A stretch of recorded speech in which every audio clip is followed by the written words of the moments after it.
नमस्कार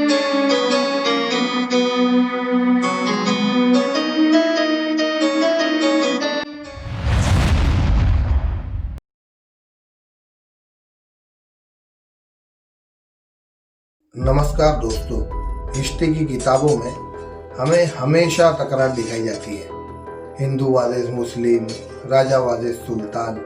लेकिन आज हम आपको एक ऐसी सच्ची कहानी बताने वाले हैं जो इस नैरेटिव को हिला देगी। एक तरफ थे महाराणा प्रताप, जो आज़ादी के लिए मुगल राजा अकबर से लड़ रहे थे, और प्रताप की फौज के प्रमुख सेनापति एक मुस्लिम पठान वॉरियर हकीम खान सूरी थे। महाराणा प्रताप जी का जन्म 9 मई 1540 को कुंभलगढ़ फोर्ट में हुआ था।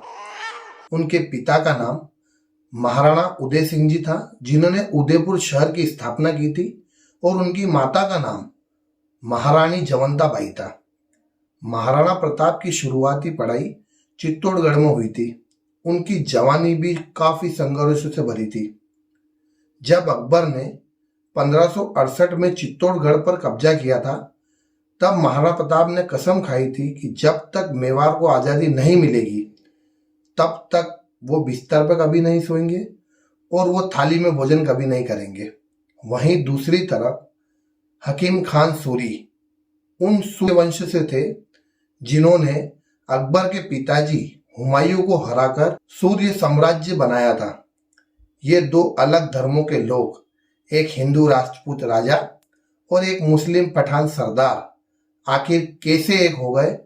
उनका मकसद क्या था और उनकी दोस्ती इतनी अनमोल क्यों थी कि आज 450 साल बाद भी उसकी मिसाल दी जाती है।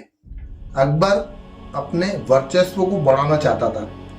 राजपूत शासकों के पास दो ही रास्ते थे, सुलह करना या संघर्ष करना। बहुत से राजाओं ने शादी और गठबंधन कर लिया, लेकिन एक मानव नहीं झुके, जिनका नाम था महाराणा प्रताप। उनका मंत्र था स्वराज्य सबसे ऊपर। मुगल विस्तार से तकरार सिर्फ राजपूतों की नहीं थी। हकीम खान सूरी उन सूर्य वंश से थे जिन्होंने अकबर के पिताजी हुमायूं को हराकर सूर्य साम्राज्य बनाया था। सूरी परिवार के दिल में मुगलों के लिए हमेशा नफरत थी। अब इन दोनों का दुश्मन एक ही था। जब सारे हिंदुस्तान के राजा अकबर के आगे झुक रहे थे, तब हकीम खान सूरी ने सुना कि एक योद्धा महाराणा प्रताप अभी भी खड़े हैं। हकीम खान सूरी को उस हिम्मत में अपना भी मकसद दिखा। वो दक्षिण भारत से मेवाड़ आए। हकीम खान सूरी पहाड़ों से सफर करते हुए कुंभलगढ़ किले पर पहुंचे, जहां लोगों ने उन्हें पठान वेशभूषा में देखा, लेकिन सम्मान भरी नजरों के साथ में। हकीम खान सूरी एक अनुभवी योद्धा और तोपची थे। उन्होंने महाराणा प्रताप के सामने अपनी तलवार और 800 से 1000 अफगानी सिपाही पेश किए।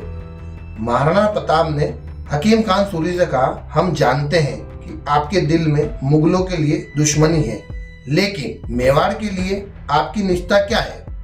हकीम खान सूरी ने कहा, महाराणा, हम यहाँ धर्म के लिए नहीं आए, माटी की आज़ादी के लिए हम यहाँ आए हैं।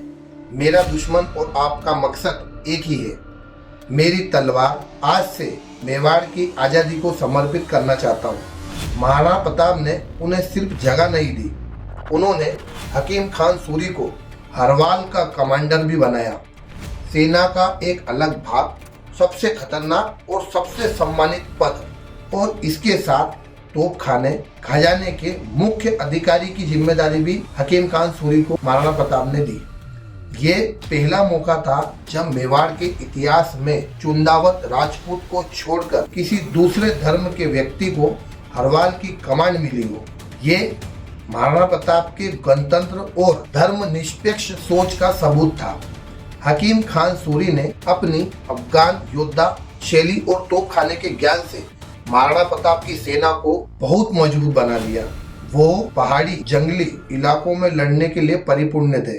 हल्दी घाटी का युद्ध जून 1576 में शुरू हुआ। अकबर की सेना का नेतृत्व एक हिंदू राजपूत राजा मान सिंह द्वारा किया जा रहा था। वहीं महाराणा प्रताप की सेना का नेतृत्व एक मुस्लिम पठान द्वारा किया गया।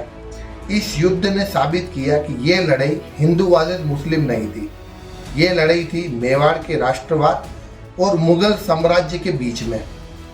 मुगल दरबार का एक इतिहासकार अब्दुल कादिर बदायूं खुद इस जंग में शामिल था।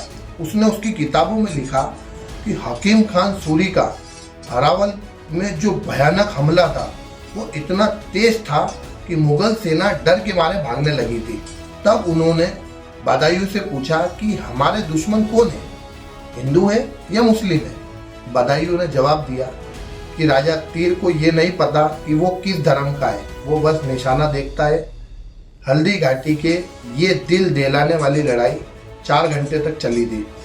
हकीम खान सूरी ने रक्त तलाई, जहां खून की नदियां बह गई थी, आखिरी सांस तक वहीं पर लड़ाई करी। उन्होंने राजा मान सिंह तक पहुंचने की खूब कोशिश की ताकि मुगल जनरल को खत्म कर सके, लेकिन वो नहीं पहुंच पा। इस भीषण लड़ाई में मुगलों द्वारा हमले में उनका सिर शरीर से अलग हो गया, पर यह उनकी वीरता और शौर्य का प्रमाण है कि सिर शरीर से अलग होने के बावजूद वह माटी के लिए लड़ते रहे।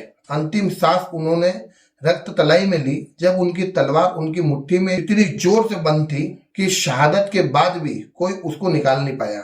हकीम खान सूरी ने महाराणा प्रताप से वचन दिया था कि जब तक वो मेवाड़ की धरती पर है, कोई भी ताकत उनकी तलवार उनसे अलग नहीं कर सकती। उन्होंने जान देकर भी ये वचन को पूरा किया था।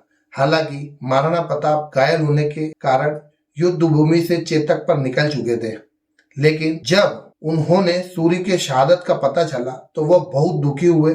उन्होंने आदेश दिया कि मेवाड़ के सबसे बड़े योद्धा की तरह उन्हें पूरे राजकीय सम्मान के साथ दफनाया जाए।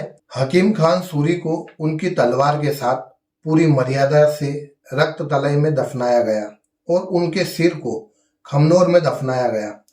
सिर और धड़ का अलग होना युद्ध की तीव्रता को दर्शाता है। सूरी इस जंग में अकेले नहीं थे। महाराणा प्रताप की सेना में और भी मुस्लिम थे, जैसे मेहतर खान, जिन्होंने हल्दी घाटी में मुगलों के आने की झूठी खबर फैलाई थी, प्रताप की सेना को हिम्मत दी थी। महाराणा प्रताप और हकीम खान सूरी का धर्म सिर्फ हिंदू और मुस्लिम न होकर उनका धर्म था मेवाड़ की मातृभूमि की रक्षा करना। महाराणा प्रताप और हकीम खान सूरी की कहानी हमेशा हमें ये सिखाती है कि सिद्धांत और देशभक्ति हमेशा धार्मिक पहचान से बड़े होते हैं।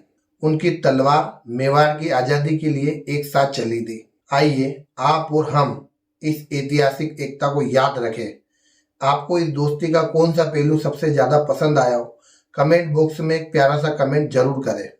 वीडियो अच्छा लगा हो तो लाइक करना, शेयर करना, चैनल को सब्सक्राइब जरूर करना।